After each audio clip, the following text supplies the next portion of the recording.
Fique por dentro das principais discussões que impactam seus investimentos e das análises de nossos especialistas sobre as movimentações do mercado financeiro. Falando nisso, nosso encontro é toda manhã, logo após a abertura do mercado. Entre nos canais oficiais do Itaú Personalité e envie suas dúvidas sobre recomendação de investimentos.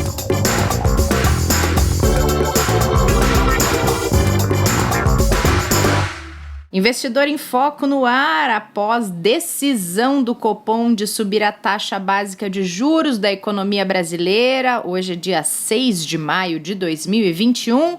Kleber, como você está? Imagino que seu dia esteja muito movimentado. Tá, como quase todos eles, né? Mas hoje um pouquinho mais. Apesar que o André vai ajudar a gente a entender aí se realmente teve algo que mudou um pouco o que o mercado esperava ou não, porque aparentemente veio muito em linha com o que todo mundo acreditava, viu, Rê? A gente vinha falando disso aqui e como vocês já estão habituados, sempre após o Copom a gente chama reforços, né, Kleber? Então hoje o nosso reforço é o André Matzin, economista do BBA, para conversar um pouco com a gente, como bem disse o Kleber, a respeito desses resultados.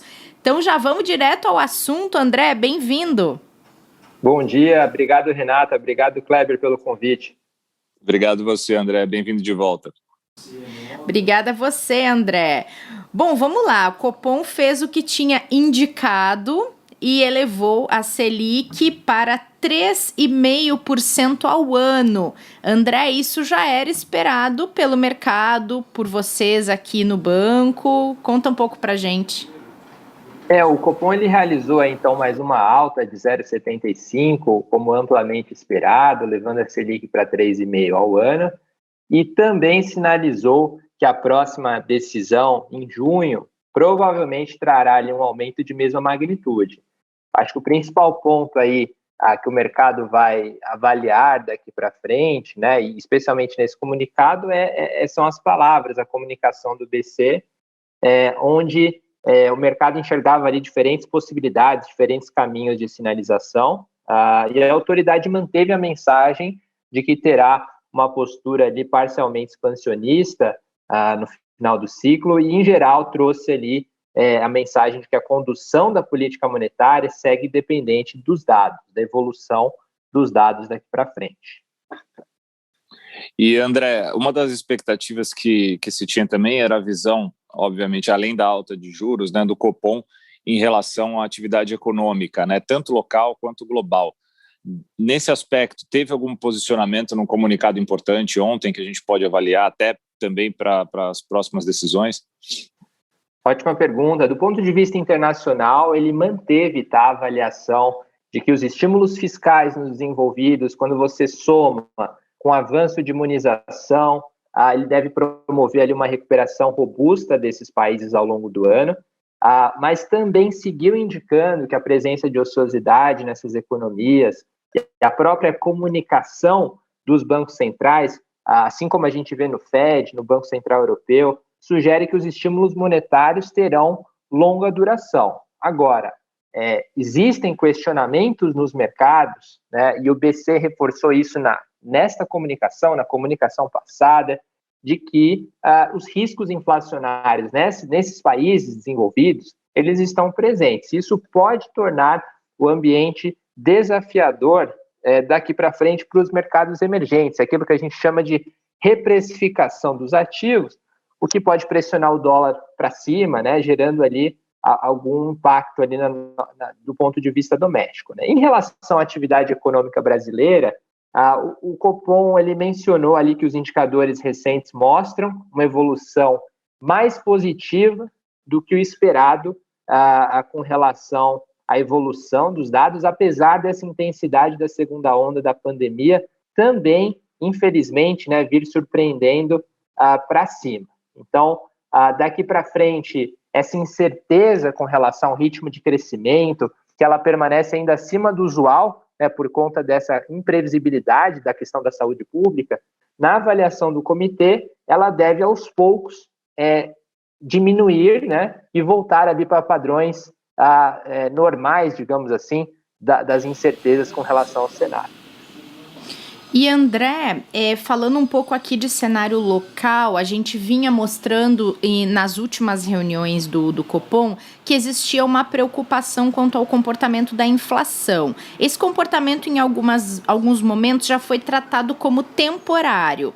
Ainda é uma situação confortável ou existe um alerta maior por parte do Banco Central na avaliação de vocês? Essa questão da inflação temporária, ela segue presente na comunicação do BC. É um temporário que está durando bastante, né?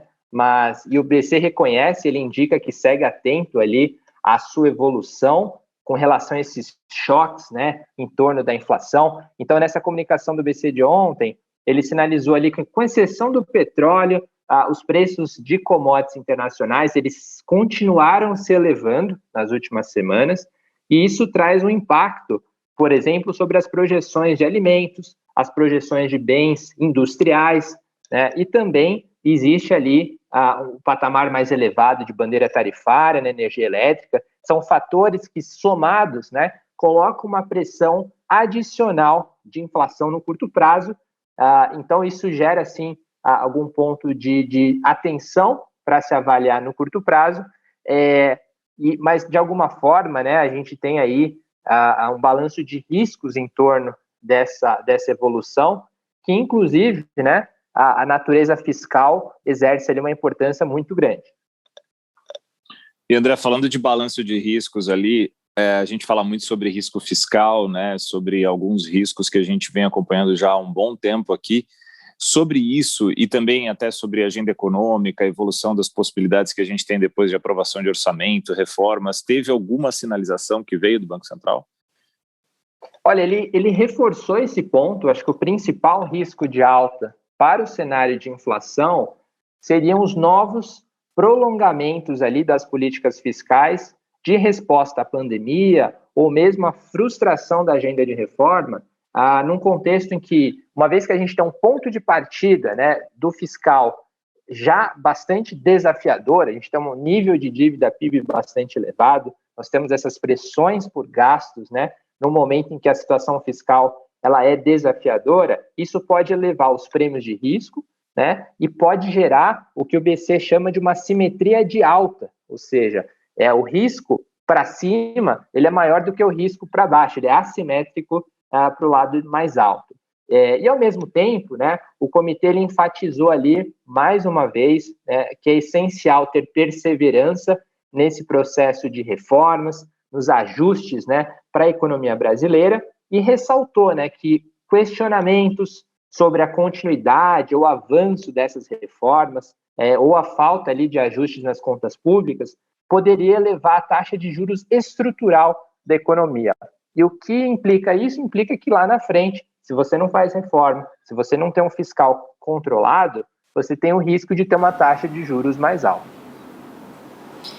André, você trouxe aqui que a respeito desse ciclo de altas, né? Queria entender um pouco mais a respeito disso. Você falou que a expectativa é que na próxima reunião do Copom do mês de junho se tenha um novo aumento dessa mesma proporção. E aí eu queria entender com você se dá para se consolidar como um ciclo de altas daqui para frente e se existe alguma expectativa de que no mês de junho exista um aumento maior do que o esperado, que seria na proporção desse último de 0,75. Obrigado pela pergunta. Para a próxima reunião, o Copom sinalizou uma nova alta da mesma magnitude, né? Então, ele ressaltou, por outro lado, que essa perspectiva segue dependente tanto da evolução da atividade econômica, como do balanço de riscos, das projeções e das próprias expectativas do mercado com relação à inflação. Então, quando você olha a comunicação do BC, o Copom indicou que, nesse momento, ele vê como apropriado uma normalização parcial dos juros, né, de modo a manter algum estímulo monetário ao longo desse processo em que a economia segue se recuperando, mas enfatizou que não há compromisso com essa posição. Ou seja, os passos futuros da política monetária, eles podem ser ajustados ali com o objetivo de cumprir a meta de inflação, né? E o horizonte relevante do BC é 2022, como bem sinalizado ali pela autoridade. Então, em linhas gerais, tá? Quando você olha o último parágrafo do texto, ele até tira a expressão ali, a menos de uma mudança significativa nas projeções de inflação ou no balanço de riscos, né? Quando ele qualifica a continuidade e a magnitude do processo de normalização de juros na sua próxima reunião. Então, essa mensagem, em um contexto ali em que o BC segue dependente dos dados, ela passa um tom mais flexível na comunicação, que pode ser visto ali até como neutro ali pela maioria dos agentes de mercado. Ou seja, acho que quando a gente compara com o nosso cenário, né, nós já projetávamos uma alta de 0,75 para a reunião de junho, e nós temos aí na nossa conta uma taxa Selic em 5,5% ao fim do ano. Quando você soma todos esses elementos de comunicação, a gente acredita que essa projeção ela segue bastante viva no debate econômico, e a gente vai ver mais detalhes ali por trás desse racional, né, do Copom na próxima divulgação, que é a ata da reunião, na terça-feira do dia 11 de maio. Mas, a princípio, esse 75 aí, na nossa visão, permanece aí o cenário base. Boa. André, da nossa parte aqui, a gente tem muitos investidoras que estão começando no mercado agora, né? Ou que, mesmo que já investem há bastante tempo, estão começando a se aprofundar mais. Você poderia comentar para a gente um pouco sobre o que isso pode impactar positivo, negativamente, ou se é muito neutro esse momento que a gente está vivendo de juros, as decisões do Banco Central, para fins realmente da economia, para o investimento das pessoas? Obrigado pela pergunta. Bom, o processo de normalização ali da política monetária, né, ele tem como objetivo principal a manutenção do poder de compra das famílias. Então, no fundo, essa inflação está pressionada no curto prazo pelos fatores de oferta, né, pelos choques das commodities, pelo câmbio depreciado, ela tende, né, num contexto de normalização dos juros, a voltar em direção à meta de inflação, né? Quando você olha as próprias projeções do Banco Central nesta decisão, né, o Banco Central coloca ali uma inflação no seu cenário base projetada em 3,4% para o ano que vem, que é consistente ali com a meta de 3,5%. Então, esse papel do BC é fundamental, né?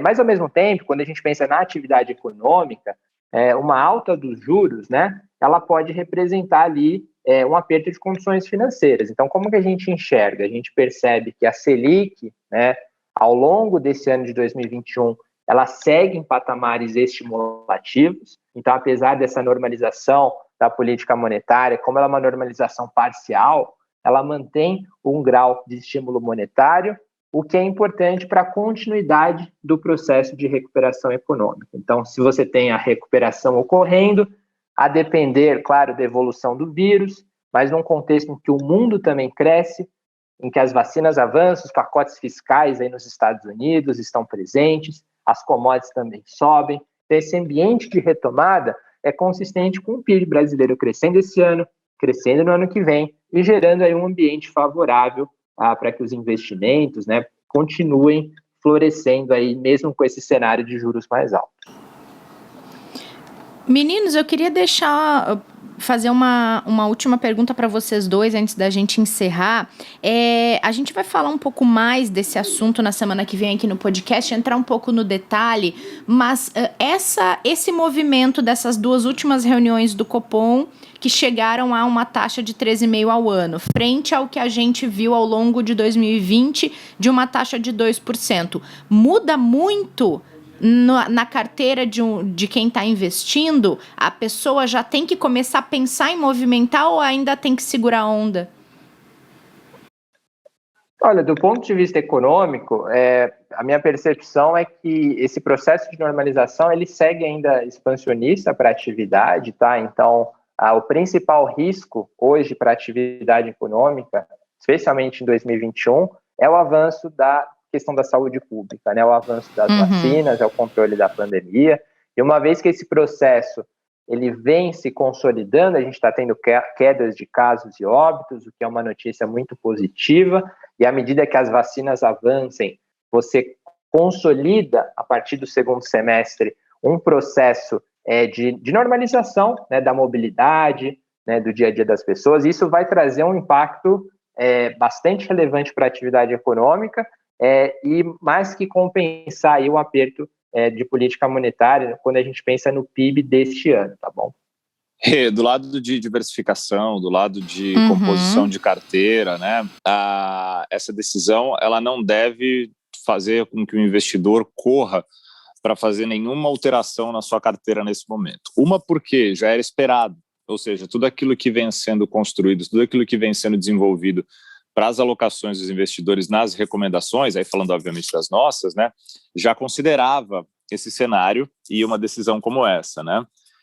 O que o investidor vai precisar cada vez mais é fazer isso que a gente está fazendo aqui, acompanhar todos esses movimentos, entender o que eles estão fazendo e, principalmente, o quanto ele tem de consequência, como o André falou, na economia e o quanto isso vai replicar diretamente nos ativos, né? Então, olhando para o atual cenário, a gente vê hoje assim um ambiente que mantém um nível de juros muito baixo. Poxa, e se ele for para 5,25% ou 6% ao ano? Continua sendo ainda um cenário de juros interessante, e aí o investimento do investidor que está ali ainda preocupado se ele deve reduzir risco ou não, talvez a gente comece a avaliar se faz sentido por um objetivo que cada um tem na sua carteira, se aquela tomada de risco que ele precisou fazer para melhorar os seus retornos, né, comprando ativos de riscos maiores, podem voltar a migrar para um pós-fixado, onde ele vai ter uma remuneração de juros um pouco maiores. Mas esse balanço tem que ser olhado caso a caso, cada objetivo. E outra coisa, a inflação, né? Não adianta também a taxa de juros subir, como ela vem subindo em um patamar que ainda continua sendo muito baixo, com uma inflação muito pressionada, e o investidor reduz o risco que ele posicionou olhando para o longo prazo para se beneficiar de uma pequena alta dos juros, só que em compensação a inflação continua subindo muito também, né, a sua própria inflação, não a inflação, obviamente, só do governo, né? E ele acaba tendo um descasamento aí, o juro real dele acaba sendo não tão interessante quanto ele poderia ser. Então, a resposta é, não precisa fazer grandes movimentações nesse momento, porque o cenário não mudou, certo, André? Exatamente, é o que você bem comentou. Tanto o que importa para a atividade econômica, como o que importa ali para a carteira do investidor, é olhar esse retorno real, descontando a inflação, e não apenas ali procurando movimentos de juros nominais mais altos no curto prazo. Boa, muito bom esse recado. Então, para acalmar o coração de quem gosta da renda fixa e já estava pensando em migrar de volta, né? Mas a gente vai detalhar na semana que vem um pouco mais esse assunto para ser bastante transparente, tentar mostrar tudo que está envolvido nessa decisão quando a gente recomenda um aporte maior para renda fixa ou não, ou essa questão de tomar mais risco ou não, é o momento, não é? Vamos falar um pouco mais disso na semana que vem, mas por hoje, muito bom recado, meninos, muito obrigada. André, foi um prazer ter você aqui com a gente. Obrigada, Renata, obrigada, Kleber, mais uma vez, é sempre um prazer estar aqui com vocês. Obrigado, André, valeu. Kleber, a gente se encontra nessa sexta para o nosso Café com Canelas para fechar a semana acompanhados do Pedrinho, isso? Isso aí, combinado. Amanhã a gente está aqui com o Pedrão. Agradecer mais uma vez aí ao André pela participação, pela ajuda, o suporte e torcer para que tudo isso que vem sendo feito melhore a vida do nosso investidor, da nossa investidora, certo? Combinado, muito bom, Kleber. E obrigada a todo mundo que acompanhou esse episódio. A gente volta nessa sexta-feira, então cuidem-se até lá para vir tomar um café com canelas com a gente, combinado? Até mais. Fique por dentro das principais discussões que impactam seus investimentos e das análises de nossos especialistas sobre as movimentações do mercado financeiro. Falando nisso, nosso encontro é toda manhã, logo após a abertura do mercado. Entre nos canais oficiais do Itaú Personalité e envie suas dúvidas sobre recomendação de investimentos.